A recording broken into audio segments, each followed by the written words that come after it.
നമസ്കാരം, എല്ലാവർക്കും നമ്മുടെ പുതിയൊരു വീഡിയോയിലേക്ക് സ്വാഗതം.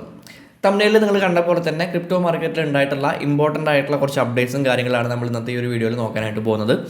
നമുക്കറിയാം, ഓൾറെഡി ഒരു ചെറിയ രീതിയിലുള്ള ഒരു ഡൗൺ മൂവ്മെൻറ്റ് സംഭവിച്ചുകൊണ്ടിരിക്കുകയാണ്. ബിറ്റ് കോയിൻ ഉൾപ്പെടെയുള്ള പല ആൾട്ട് കോയിനുകളും ചെറിയ രീതിയിലൊന്ന് ഡൗൺ ആയിക്കൊണ്ടിരിക്കുന്ന ഒരു സമയമാണിത്. പലരും പാനിക് ആയിക്കൊണ്ടിരിക്കുകയാണ്. അപ്പോൾ ഈ ഒരു സിറ്റുവേഷനിൽ എന്താണ് ചെയ്യേണ്ടത് എന്നുള്ള കാര്യങ്ങൾ നമ്മൾ ഇന്ന് സംസാരിക്കാൻ പോകുന്നത്, നമ്മൾ ഇന്ന് നോക്കാൻ പോകുന്ന ഈ ന്യൂസും കാര്യങ്ങളൊക്കെ കണ്ടു കഴിഞ്ഞിട്ടുണ്ടെങ്കിൽ നിങ്ങൾക്ക് ഏകദേശം ഒരു ധാരണ കിട്ടും എന്താണ് ഇനി ചെയ്യേണ്ടത് എന്നുള്ള കാര്യങ്ങളെ പറ്റിയിട്ട്. ഓക്കെ, അപ്പോൾ ഇതിന് സമയം കളയണ്ട, നേരെ വീഡിയോയിലേക്ക് കിടക്കാം. Everybody on the top got the same sound. Everything I'm about to drop, make a name now. Yeah, y'all don't really know. ആദ്യമായിട്ട് നമുക്ക് കാണാൻ പറ്റുന്ന ഒരു ന്യൂസ് എന്ന് പറയുന്നത് JP Morgan has bearish warning about Ethereum. അതായത് എത്തേറിയം ഒരു bearish മൂവ്മെൻറ്റിലേക്ക് പോകും എന്നുള്ളൊരു മുന്നറിയിപ്പ് JP Morgan നൽകിയിട്ടുണ്ട്. JP Morgan എന്താണെന്ന് ചോദിച്ചു കഴിഞ്ഞിട്ടുണ്ടെങ്കിൽ ഒരു മൾട്ടിനാഷണൽ ഇൻവെസ്റ്റ്മെൻറ്റ് ബാങ്കാണ് JP Morgan എന്ന് പറയുന്നത്. വളരെ ഫേമസ് ആയിട്ടുള്ള ഒരു ഇൻവെസ്റ്റ്മെൻറ്റ് ബാങ്കാണ്. അവരുടെ അനലിസ്റ്റ് ആയിട്ടുള്ള നിക്കോളാസ് എന്ന് പറയുന്ന ഒരു വ്യക്തിയാണ് ഇത്തരത്തിലുള്ളൊരു മുന്നറിയിപ്പ് നൽകിയിട്ടുള്ളത്. കാരണം വേറെ ഒന്നുമല്ല, സ്കെയിലിംഗ് ഇഷ്യൂസ് ഉള്ളതുകൊണ്ട് തന്നെ, എത്തേറിയത്തിന് സ്കെയിലിംഗ് ഇഷ്യൂസ് ഉള്ളതുകൊണ്ട് തന്നെ DeFi ഡൊമിനൻസ് നഷ്ടപ്പെടാനുള്ള സാധ്യതയുണ്ട്. അതുകൊണ്ട് തന്നെ എത്തേറിയം ചെറിയ രീതിയിലൊന്നും ഡൗൺ ആവാനായിട്ട്, ചെറിയൊരു ബിയറിഷ് മൂവ്മെൻറ്റിലേക്ക് പോകാനുള്ള സാധ്യതയുണ്ട് എന്നാണ് അദ്ദേഹം പറഞ്ഞിട്ടുള്ളത്. നമുക്ക് എത്തേറിയത്തിൻ്റെ ചാർട്ട് നോക്കിക്കഴിഞ്ഞ് കഴിഞ്ഞിട്ടുണ്ടെങ്കിൽ നമുക്കൊരു ഏറ്റവും അടുത്ത് കിടക്കുന്ന ഒരു സപ്പോർട്ട് ഏരിയ എന്ന് പറയുന്നത് ഇതാണ് ഏറ്റവും അടുത്ത് കിടക്കുന്ന സപ്പോർട്ട് ഏരിയ എന്ന് പറയുന്നത്. അതായത് $2658 മുതൽ $2789 വരെ ഒരു സപ്പോർട്ട് ഏരിയ ആയിട്ട് നമുക്ക് കണക്കാക്കാനായിട്ട് പറ്റും. ഏറ്റവും അടുത്ത് കിടക്കുന്ന സപ്പോർട്ട് ഏരിയ അതാണ്. പിന്നീട് വരുന്ന ഒരു സപ്പോർട്ട് ഏരിയ എന്ന് പറയുന്നത് 1674 മുതൽ 1795 വരെയാണ്. അപ്പോൾ ആദ്യം കിടക്കുന്ന ഈ ഒരു സപ്പോർട്ട് ഏരിയയിൽ നിന്ന് ഒരു റിജക്ഷൻ സംഭവിക്കുകയാണ് എന്നുണ്ടെങ്കിൽ നമുക്ക് അവിടെ ആ ഒരു ബിയറിഷ് ട്രെൻഡ് അല്ലെങ്കിൽ ആ ഒരു ഡൗൺ ട്രെൻഡ് അവിടെ അവസാനിച്ചു എന്ന് നമുക്ക് പറയാനായിട്ട് പറ്റും. ഇപ്പോൾ നമുക്ക് ക്ലിയർ ആയിട്ട് കാണാൻ പറ്റുന്നുണ്ട്, ഒരു lower lows and lower highs create ചെയ്തുകൊണ്ടാണ് എത്തേറിയത്തിൻ്റെ പ്രൈസ് ഡെയിലി ടൈം ഫ്രെയിമിൽ താഴോട്ട് പോയിക്കൊണ്ടിരിക്കുന്നത്. സോ ഈ ഒരു സപ്പോർട്ട് ഏരിയയിൽ നിന്ന് ഒരു റിജക്ഷൻ നമുക്ക് അവിടെ പ്രതീക്ഷിക്കാവുന്നതാണ്. അപ്പോൾ JP Morganലെ അനലിസ്റ്റ് പറഞ്ഞ പോലെ തന്നെ നല്ല രീതിയിലൊരു ഡൗൺ ട്രെൻഡ് ഇവിടെ സംഭവിച്ചുകൊണ്ടിരിക്കുകയാണ് എത്തേറിയത്തിൻ്റെ കാര്യത്തിൽ. പിന്നെ നമുക്ക് കാണാൻ പറ്റുന്ന ഇമ്പോർട്ടൻ്റ് ആയിട്ടുള്ള മറ്റൊരു കാര്യം എന്ന് പറയുന്നത് top Ethereum whales grab Matic link FTX as market remains in decline.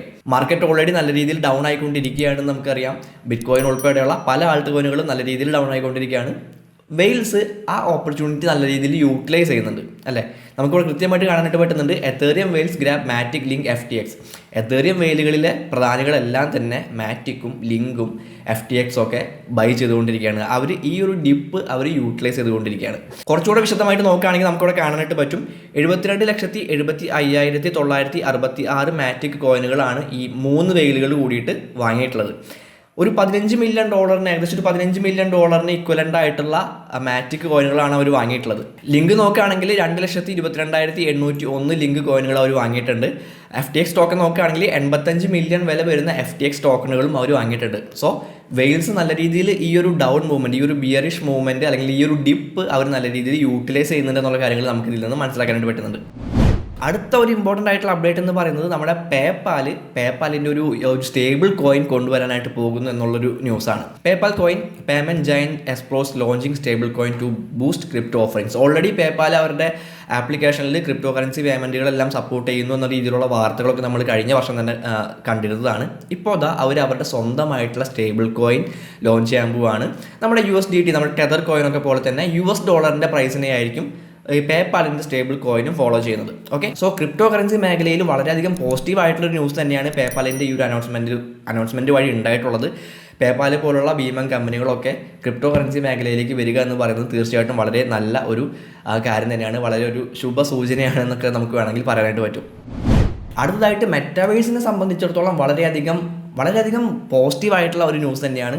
Samsung enters the metaverse opening its flagship 837 store in ഡീസെൻട്രലാൻഡുമായിട്ട് ചേർന്നുകൊണ്ട് സാംസങ് മെറ്റാവേഴ്സിലേക്ക് ഒരു എൻട്രി നടത്തിയിരിക്കുകയാണ്. അവരുടെ ഫ്ലാഗ്ഷിപ്പ് 837 സ്റ്റോറുകൾ ഡീസെൻട്രലാൻഡിൽ അവർ ഓപ്പൺ ചെയ്തിരിക്കുകയാണ്.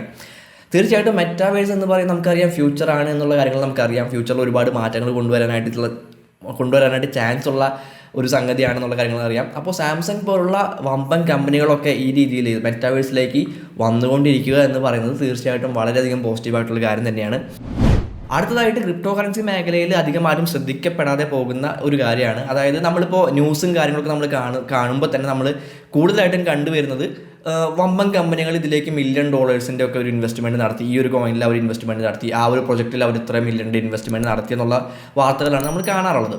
പക്ഷേ ഇതിനകത്ത് ഒരുപാട് ഡെവലപ്പേഴ്സ് വരുന്നുണ്ട്. ഓരോ പുതിയ പ്രൊജക്റ്റുകളും കൊണ്ടുവരുന്നത് ഒരു കൂട്ടം ഡെവലപ്പേഴ്സിൻ്റെ കഠിന പ്രയത്നവും കാര്യങ്ങളൊക്കെയാണെന്നുള്ള കാര്യങ്ങൾ നമുക്കറിയാവുന്നതാണ്. പക്ഷേ അത് ആരും തന്നെ അതിനെ പറ്റിയിട്ട് സംസാരിക്കാറില്ല. ഇപ്പോൾ ലേറ്റസ്റ്റ് ആയിട്ട് വന്നിട്ടുള്ള ഒരു റിപ്പോർട്ട് എന്ന് പറയുന്നത് 2021 34,000 പുതിയ ഡെവലപ്പേഴ്സാണ് ക്രിപ്റ്റോ സ്പേസിലേക്ക് വന്നിട്ടുള്ളത്.